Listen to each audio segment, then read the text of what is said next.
Galactic Council declared war, and humanity responded with laughter. The day started like any other for most people on Earth. The sun rose over cities and small towns, and the world slowly came to life. People went to work, children went to school, and life continued as usual.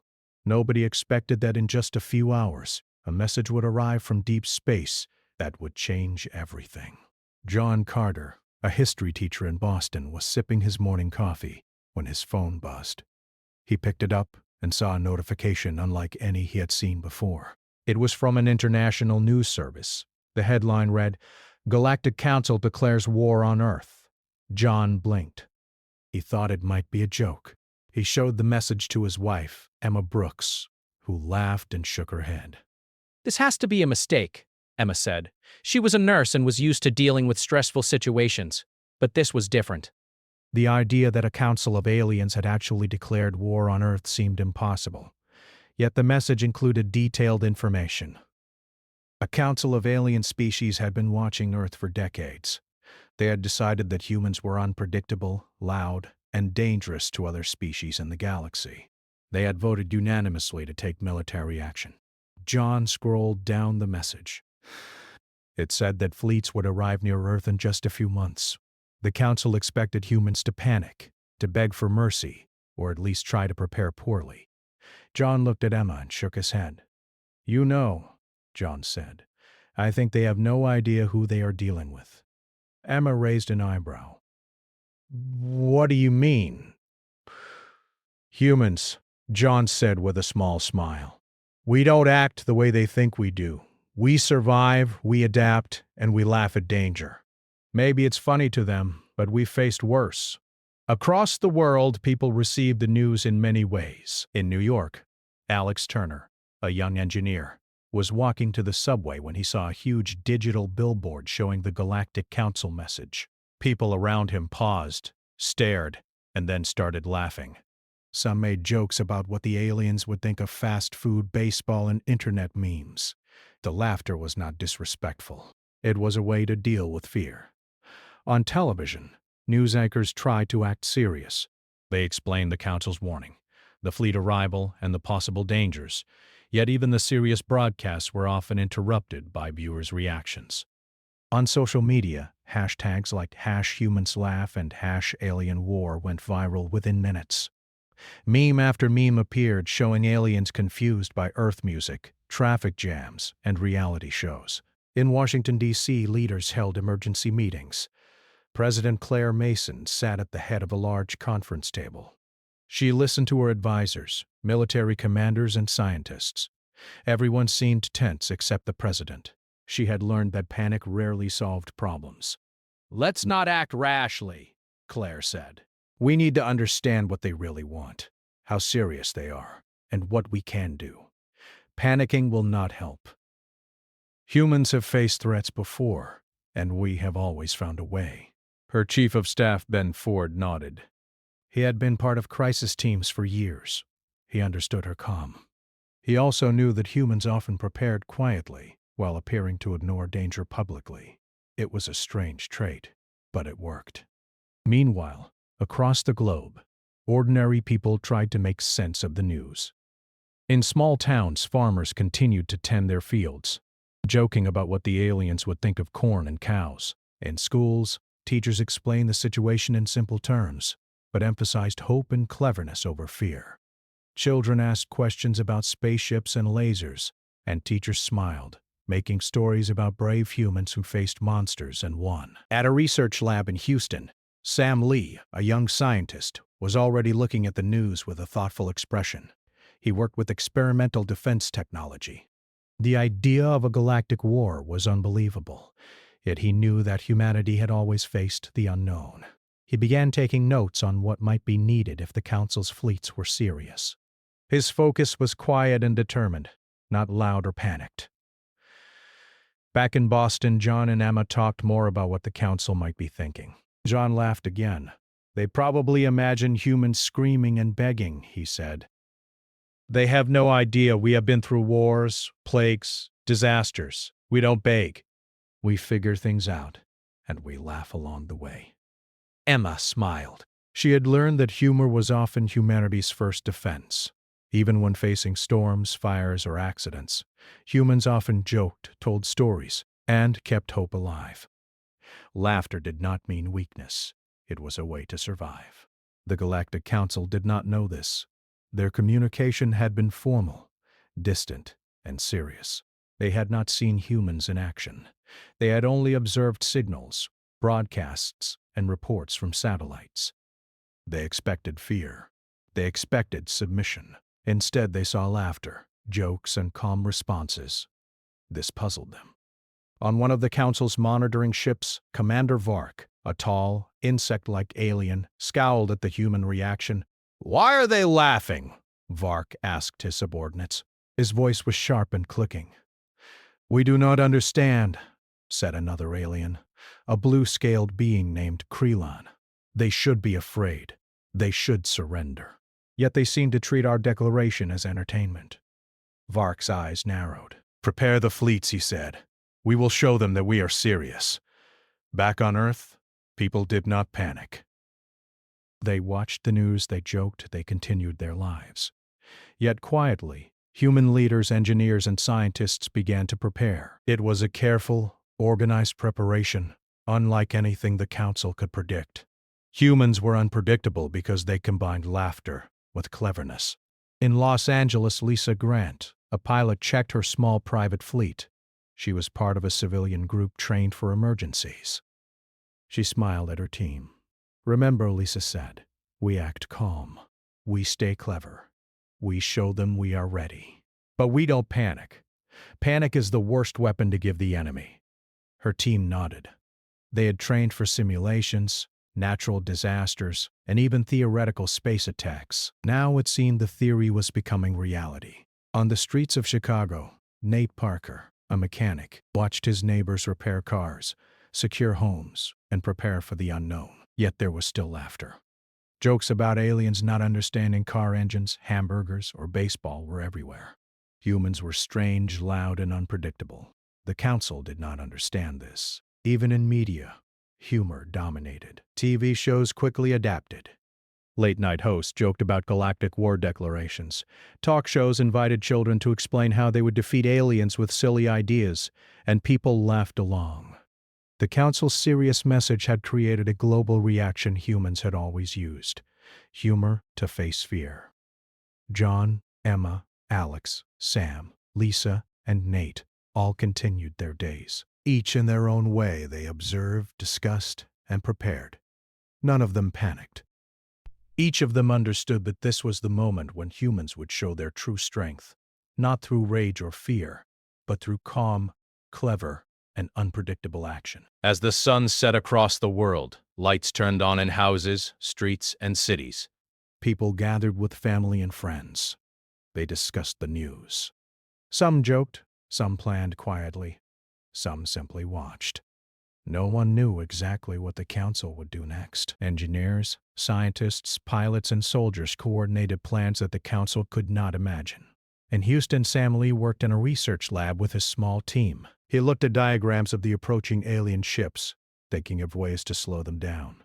The Council had superior technology, but humans were creative. They could use small machines, clever traps, and unexpected strategies to confuse the enemy. "We don't need to fight them head-on," Sam told his team. "We can slow them down. We can make them waste energy and resources. We just need to be unpredictable." His assistant, Claire Young, nodded. She was good with computers and communications. "I can try to disrupt their signals," she said. "If we interfere with their sensors, they will be confused. Humans can move while they try to understand what is happening." In Boston, John Carter and Emma Brooks noticed strange reports on the news. Small objects were appearing in the sky over major cities, moving quickly and disappearing. No one was hurt, and the objects seemed harmless, but they were clearly controlled by intelligent hands. John laughed. "Look at that," he said. "Our scientists are already showing the Council we don't get scared easily." Emma smiled. "And we still keep our lives normal while doing it. That's the real power." In Washington, D.C., President Claire Mason met with her advisors. She had decided to keep the public calm while secretly organizing defense efforts. She trusted human ingenuity. She also trusted humor. She knew that humans often work best when they could laugh at danger instead of fearing it. "Let's test small actions first," she said. "Nothing that endangers civilians. Just show them that we can respond in clever ways. We want them to know humans are unpredictable." Across the world, Lisa Grant prepared her small fleet. She trained her pilots for maneuvers that were unusual, even absurd, but effective. They practiced moving quickly, hiding in asteroid fields and using fake signals to confuse sensors. To an observer, it might have looked like chaos, but to humans, it was careful strategy. "Remember," Lisa said, "they expect fear and order. We give them neither. Keep calm, keep clever, and don't let them guess what's next." Meanwhile, in New York, Alex Turner and his team of engineers worked on modifying small drones. The drones looked like toys but could disrupt energy fields and communications. Alex grinned. "The council will think it is a joke at first," he said, "and that is when we get the advantage." Humans are good at surprises. The first skirmish began over the Pacific Ocean. A small alien fleet arrived in orbit, expecting Earth's cities to panic. Instead, humans responded with calm observation. Navy ships and aircraft moved quietly, using radar interference to slow down alien sensors. Drones created false signals that made the alien ships move in circles. The council commanders were confused. "Why are they not attacking?" Vark demanded. "They should be running or surrendering. Instead, they are doing nothing." "They are clever," Creelan replied. "We did not expect this level of patience and calm. Perhaps we underestimated them." The aliens sent smaller ships to test humans' reactions. These ships tried to scare cities with bright lights and loud sounds. Children ran to windows, adults recorded videos, and humans laughed.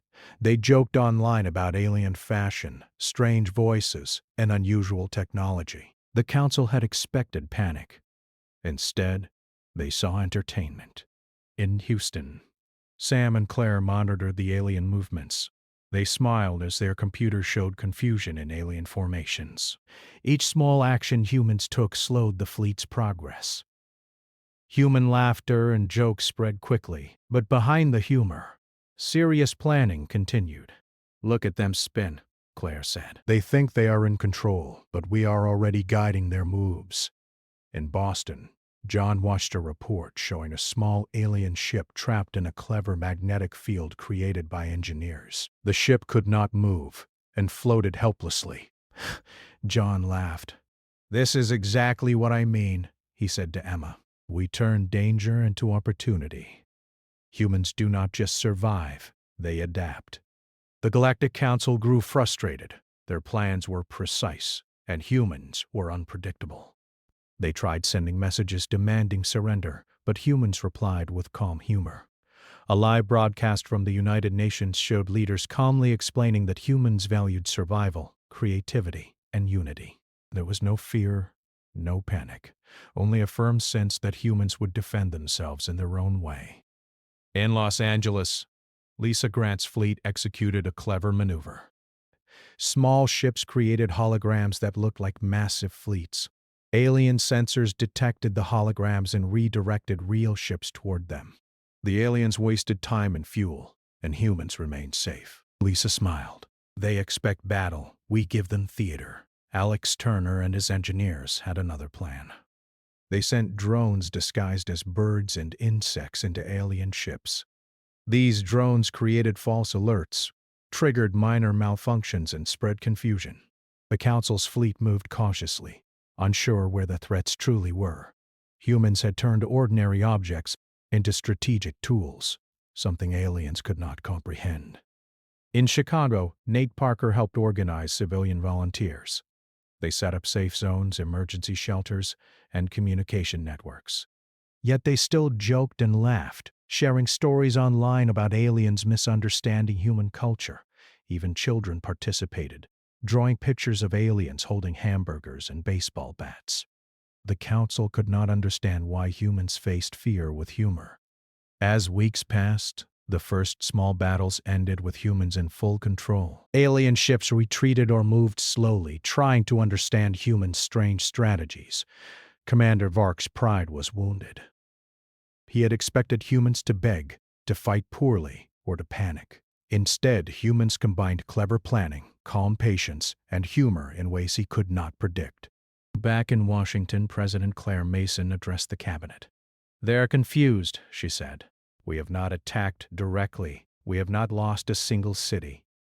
Yet we have slowed them, wasted their resources, and made them question their assumptions. Humans are winning without bloodshed. This is our way." Sam Lee, Claire Young, and their teams continued developing new strategies. They worked day and night, creating plans that seemed simple but were powerful. Humans were small and unpredictable compared to the alien fleets, but they used every advantage. Speed, creativity, humor, and teamwork became weapons as strong as lasers or shields. In Boston, John and Emma talked to neighbors about the strange news. They joked about alien mistakes, laughed at online memes, and calmly discussed how humans had survived worse threats in history. People in their town began helping each other, sharing knowledge, food, and ideas. Laughter was not just entertainment, it was part of humanity's defense. Even in Los Angeles, Lisa's fleet returned to base each night, sharing stories of clever maneuvers and successful distractions. The pilots laughed at mistakes, celebrated surprises, and quietly improved their tactics. Each night, humans learned, adapted, and grew stronger. The council had not expected this. "They think humans are simple," Lisa said one evening. "They do not see how patience, humor, and cleverness can defeat them. We do not just react, we anticipate." On the alien ships, Vark and Krelon held another council meeting. Alien commanders argued. Some wanted to increase attacks, some wanted to retreat, and some wanted to negotiate. Confusion and doubt had entered the council. They could not understand humans' strange behavior. The aliens had powerful weapons, fast ships, and superior technology, but they were slow to adapt. Humans, though weaker, were fast, clever, and unpredictable. In New York, Alex and his team laughed as they watched alien ships chase holograms. Sam and Claire monitored energy readings and laughed at the mistakes caused by small drones. John and Emma continued to share humor with neighbors. Lisa's fleet performed clever maneuvers. Nate organized civilians everywhere. Humans acted, they combined calm strategy with humor. The council began to fear not human strength, but their unpredictability. They had expected panic and submission. Instead, they faced calm cleverness, quick adaptation, and laughter. The galaxy's most powerful fleets were slowed by humans who did not panic, who worked together and who faced danger with smiles. At the end of the second month, humans had achieved small victories across the globe. Alien fleets were confused, wasteful, and cautious. Humans had shown that strength did not only come from weapons, it came from creativity, patience, and unity. Laughter was not weakness, it was a shield, a signal that humans would never surrender to fear. John Carter watched a news report from Houston showing Sam and Claire's drones disabling minor alien systems. "They are learning," he said to Emma. "They think they are in control, but we have turned this into a game. We survive, we adapt, and we laugh. And every day, we get stronger." Emma smiled. And every day the council learns that humans are not what they expected. As the sun sets, cities across the world glowed with life. People celebrated small victories, joked about alien mistakes, and continued preparing quietly for the unknown. Humor and cleverness had become humanity's weapons, and the council had not yet learned how to defeat them. The war had begun, but humans had already turned the first days into a story of calm, laughter, and cleverness. The council's superior fleets were slowed, confused, and challenged not by firepower, but by the unpredictable spirit of humanity. And in that unpredictable spirit, humans found confidence, courage, and a quiet promise. The galaxy would learn that humans were not to be underestimated. By the third month, humans had shown that they could confuse and slow the Galactic Council, but they had not yet acted directly. Small, clever maneuvers, drones, and holograms had given humanity an advantage, but now it was time to take the next step. The Council expected Earth to fight poorly, but humans were preparing something no alien commander could predict. In Houston, Sam Lee and Claire Young gathered with engineers and pilots. Large screens showed the alien fleets moving slowly, scanning and miscalculating every move. Sam tapped on the keyboard. "They are overthinking," he said. "They think humans are weak, but they are wrong. It is time we show them how unpredictable we can be." Claire nodded. "We strike small, precise targets first. Nothing that will harm civilians, just systems that support their fleet. Communications, energy sources, sensors. We make them nervous, waste their time, and lose confidence." In Washington, D.C., President Claire Mason met with her top advisors. They discussed human fleets, civilian volunteers, and scientists working together. Claire spoke calmly. "We attack in ways they do not expect. Humans are not strong individually, but we are clever together. We move fast, adapt, and never panic. That is our advantage. We use what they do not understand." Meanwhile, Lisa Grant prepared her small human fleet in Los Angeles. Pilots studied the skies, asteroid fields, and communication networks. The plan was to move in multiple directions, create decoys, and disable alien supply lines without engaging directly. Humor would remain part of the strategy. Humans would still laugh, joke, and appear casual. It would confuse the Council further. "Remember," Lisa said to her pilots, "they expect fear and chaos. We give them calm, precision, and surprise. Our advantage is unpredictability. Use it wisely." In Boston, John Carter and Emma Brooks observed news reports of strange events.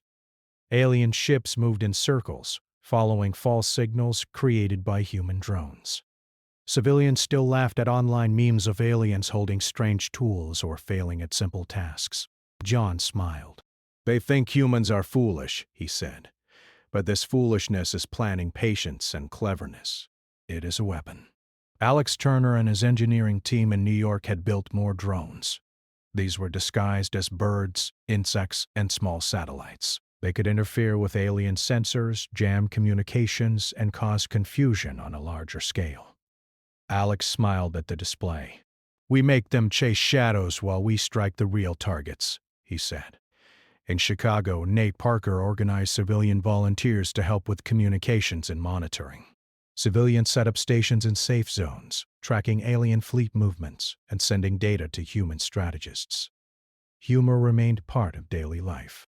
Volunteers joked about alien mistakes, shared memes, and encouraged each other with laughter. The Council could not understand why humans mixed playfulness with precision. The first human strikes began quietly. Drones disabled small alien energy generators in orbit, slowing the fleet.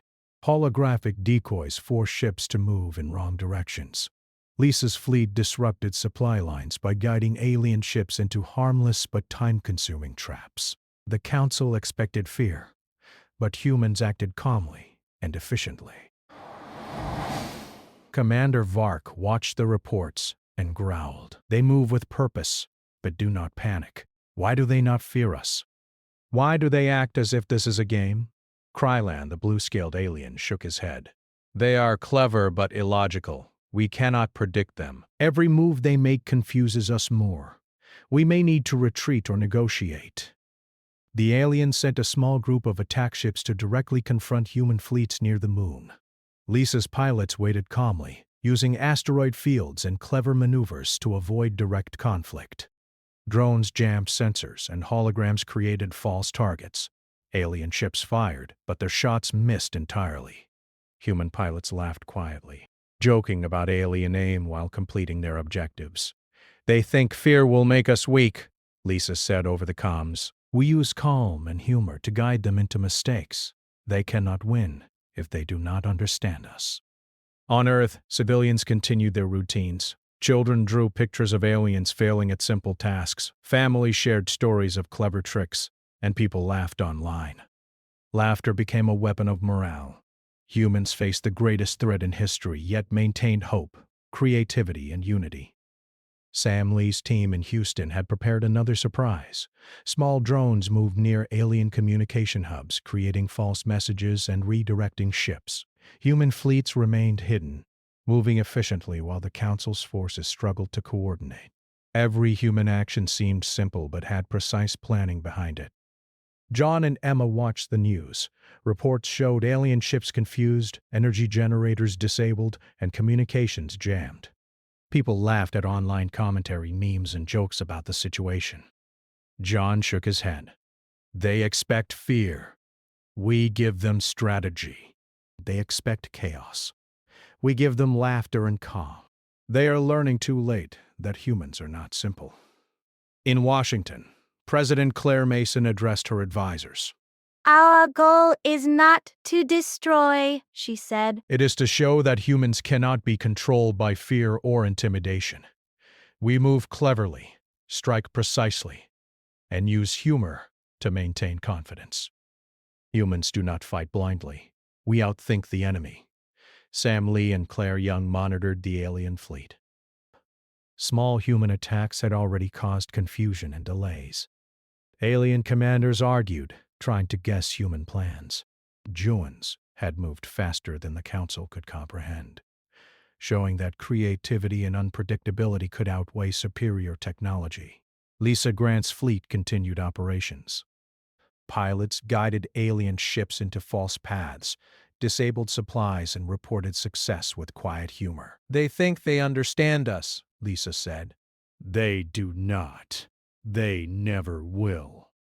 In New York, Alex Turner smiled as his drones disrupted alien navigation.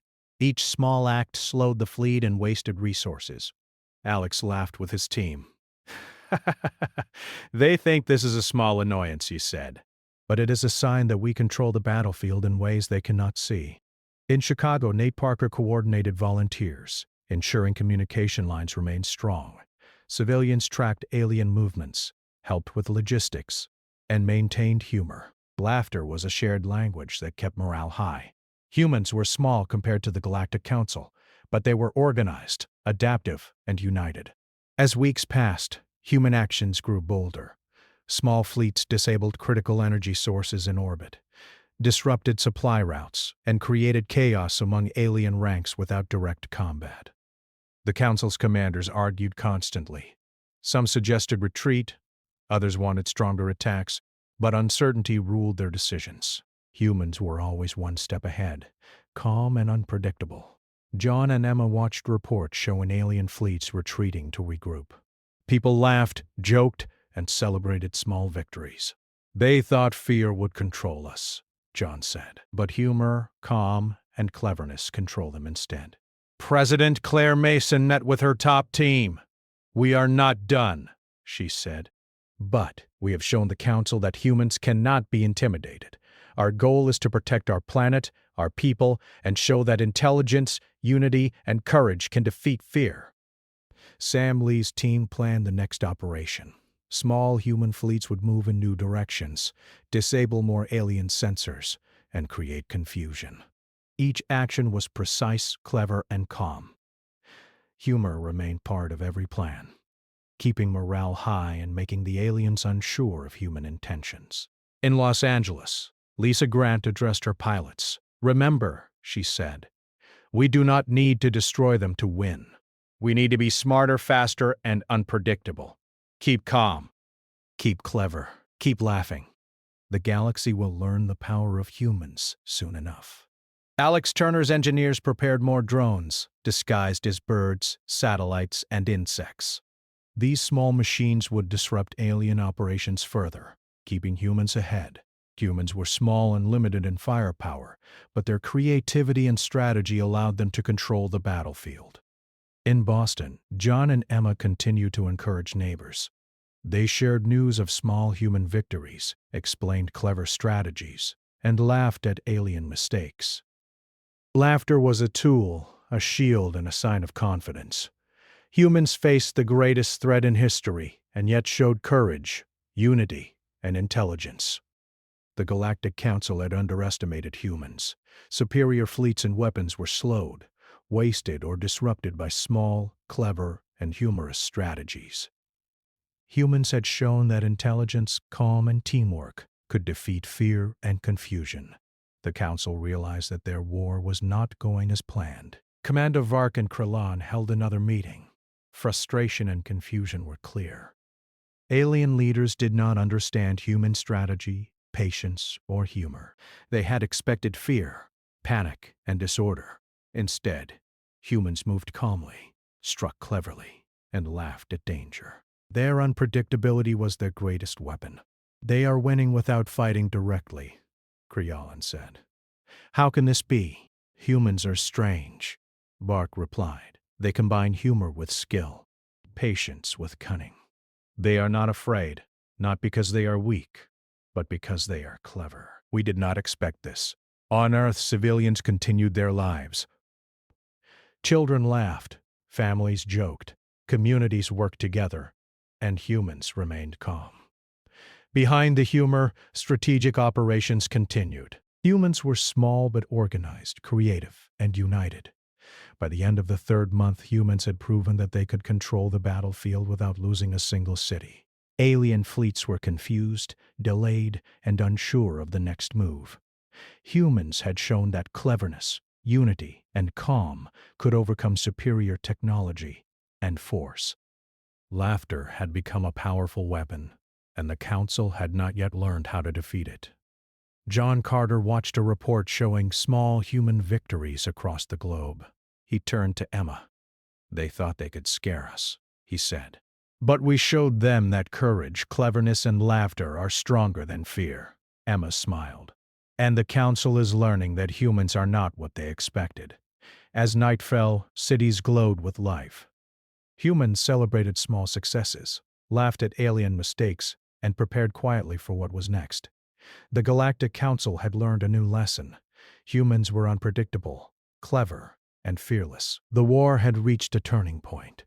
Humans were no longer reacting. They were leading. And in every quiet action, in every clever maneuver, in every laugh, humanity showed that strength was not only in weapons, but in intelligence, creativity, and courage. The galaxy had begun to see humans in a new light. By the fourth month, humans had shown the Galactic Council that fear and intimidation would not work. The alien fleets were slowed, confused, and unsure of their next steps. Humans had taken control of the situation without risking civilian lives, using clever tactics, teamwork, and humor. The Council realized that continuing the war might only lead to more failure. In Washington, D.C., President Claire Mason held a meeting with her top advisors. "We have given the Council enough reasons to question their strategy," she said. "Our fleets have acted smartly. Our civilians are safe, and our operations continue. It is time to prepare for talks. Humans do not fight to destroy. We fight to survive and protect." Sam Lee and Claire Young prepared detailed reports on human actions. They highlighted small victories, clever maneuvers, and the ways human strategy had forced confusion among the Council's fleets. They included maps, data, and simulations. Their work showed how humans had turned the tide without major battles. In Los Angeles, Lisa Grant's fleet patrolled near the moon. Pilots moved cautiously, ready to respond if the Council attacked again. Yet their main focus was to maintain pressure, guide alien movements, and show strength through precision and clever planning. Humor remained part of daily life. Pilots joked about alien mistakes, laughed at failed maneuvers, and shared memes about the Council's confusion. "Remember," Lisa said, "they are watching. Our calm, clever, and confident behavior is as important as any maneuver. We show them humans are unpredictable, and that is our real power." In Boston, John Carter and Emma Brooks discussed the situation with neighbors. Children drew pictures of aliens scratching their heads in confusion. Adults shared stories of clever strategies, small victories, and humor that had helped morale. John smiled. "They cannot understand us because we are strange even to ourselves." Sam Lee, Claire Young, and Lisa Grant helped prepare presentations, showing the Council what humans could do and how they had used clever, nonviolent methods to defend themselves. Maps, videos, and simulations highlighted human adaptability, humor, and teamwork. In Los Angeles, Lisa's fleet prepared to escort the delegation safely into orbit near the Council's ships.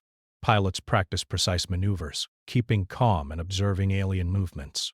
They were ready for anything, but humor and laughter were never far from their conversations. "They expect fear," Lisa said. "We give confidence. They expect chaos. We give cleverness. Humans always adapt, and that is why we survive."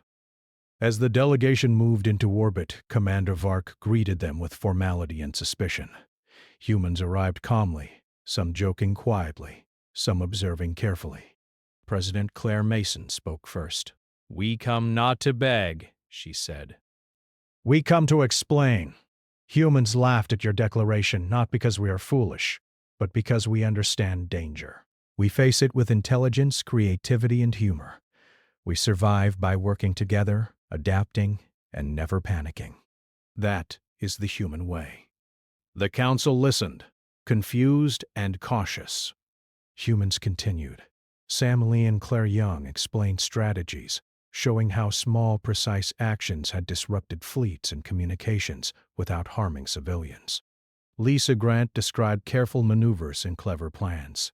Even civilians in the delegation explained how humor, patience, and teamwork had strengthened human society.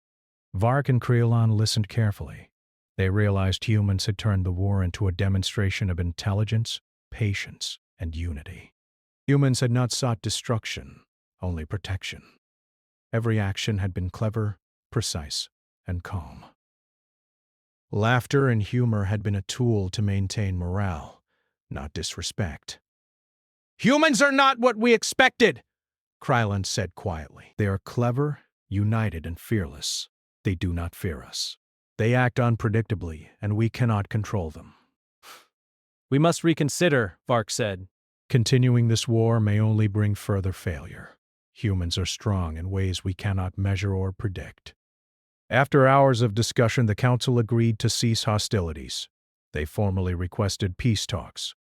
Humans agreed, maintaining calm and cleverness. Humor remained, but respect and seriousness were also present. The galaxy had learned something new.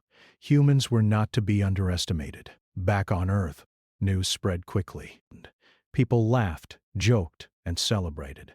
Children drew pictures of humans shaking hands with aliens. Families shared stories of clever strategies and small victories. John Carter and Emma Brooks joined neighbors in celebration, smiling at how humans had turned a dangerous situation into a story of courage, cleverness, and humor. Alex Turner and his engineering team prepared one final demonstration. Drones and simulations showed how humans could defend themselves in countless ways without large-scale destruction. The Council studied these carefully, realizing that intelligence and creativity were as powerful as weapons. Nate Parker organized a celebration for civilian volunteers. Everyone had contributed in some way. Communications, tracking, logistics, and morale were all part of human strategy. Laughter, jokes, and clever ideas had helped humans survive the war. Humor was more than entertainment. It had been a tool of victory.